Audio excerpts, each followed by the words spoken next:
شوف شو مواصفات فارس أحلامك يا نورال؟ اللي جا انا لقيته.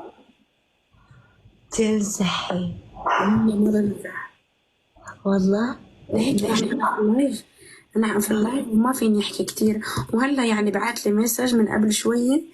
مشان هيك كنت وليتي تحطي الجلوس، ما كنتيش تحطي الجلوس العفريتة. انا ملي كنت تحت الجلوس اي خلاص انا خرج بلا مكياج قدام وندير له السلام عليكم. شنو الجنسية؟ اسكتي هاي خلينا نحكي عربي. اذا دخل على اللايف هلا ما بيفهم يعني. يلا قول شو الجنسية، شو احكي الجنسية؟ بالعربي اللي ما بيفهمه. طيب قولي لي شو الجنسية تبعه؟ مثلي مثل جنسي؟ مثل جنسيتي انا. جاي تحبين واحد مثلي؟ لا مثلي انا، مثل جنسيتي. جزائري؟ بس كتير كذا. احكي عربي. اذا بيدخل في اللايف راح يشوف اني عم احكي عنه. جزائري عشان ما يعرف. جزائري. ايه. آه